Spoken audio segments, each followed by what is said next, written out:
Hello guys, welcome back to my channel. তো দেখো আমি আরেকটি ব্লগ নিয়ে চলে এসেছি। তো আমি প্রথম সকালবেলা আগে উঠে ফ্রেশ হয়ে তারপরে বিছনা গুছাচ্ছি। তো দেখো আজ অনেক সকালে উঠেছি, 6:30। শীতের বেলায় কিছুতেই ঘুম ভাঙতে চায় না, কিন্তু উঠতে হয় কারণ আমার টিউশনি পড়ানো থাকে, ওই জন্য সকাল সকাল উঠি। দেখো বাইরে এখনও কুয়াশা কুয়াশা ভাব আছে। তো আমি বিছনাটা গুছিয়ে নিই, তারপরে তোমাদের সাথে আবার পরে দেখা হচ্ছে।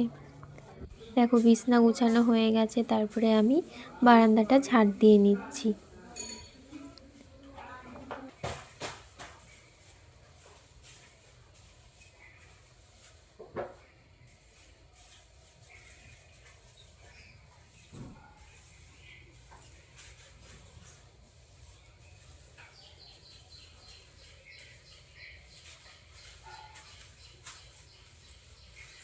দেখো বারান্দা ঝাড় দেওয়া কমপ্লিট। তারপর আমি এবার বসেছি একটু চা খাবো। তো সকালবেলা চা না খেলে ঠিক হয় না, তো আমি আগে চাটা করে নিই। তো তোমার ভিডিওটি দেখতে থাকো পুরোটা।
তারপরে চা খেয়ে ফুল তুলে তারপর আমি গিয়েছিলাম টিউশনি পড়াতে। তো টিউশনি পড়িয়ে চলে এসেছি। তারপরে দেখো খুব সুন্দর রোদ বেরিয়েছে, তো আমি ব্ল্যাঙ্কেটটা রোদে দিচ্ছি। তো শীতকাল মানে একটু গরম গরম গায়ে দেওয়া খুবই ভালো লাগে। তো শীতকাল বলে না, আমি গরমকালেও সব কিছু রোদে দিই।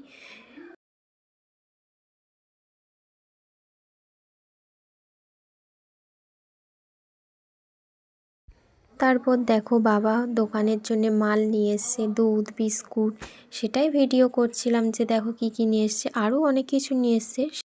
দেখো আজ আমাদের বাড়ি হচ্ছে লোটে মাছ। তো লোটে মাছ আমার খুবই প্রিয়, লোটে মাছ খেতে খুবই সুন্দর লাগে। তারপরে দেখো আমার বাবা বাজার থেকে আজকে কি কি সবজি নিয়ে এসছে। এনেছে পুঁই শাকের বিটুলি, ধনে পাতা আর শিম। তো প্রতিদিন আমাদের যে কোনো একটা সবজি রান্না হবেই, অবশ্য এক তরকারি ভালোও লাগে না খেতে।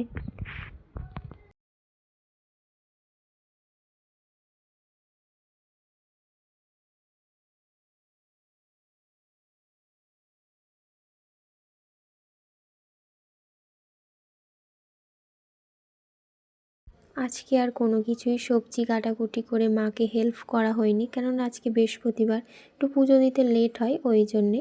তো দেখো আমি যাব স্নান করতে। তারপরে দেখো আমি পুজো দিয়ে এসেছি। পুজো দিয়ে এসে আজকে যেহেতু বৃহস্পতিবার ওই জন্যে সন্দেশ দিয়ে পুজো দেওয়া হয়, তো প্রসাদটা খেয়ে নিলাম।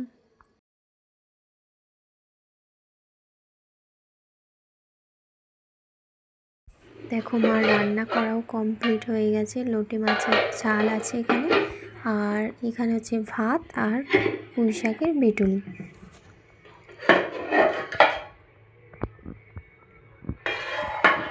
গাইস দেখো তারপরে কিছু জামা কাপড় ছিল সন্ধ্যেবেলা টিউশনি করে, সেগুলো ভাঁজ করে নিয়েছি। তো এখনও অনেক জামা কাপড় বাকি রয়েছে, তো এগুলোও ভাঁজ করব।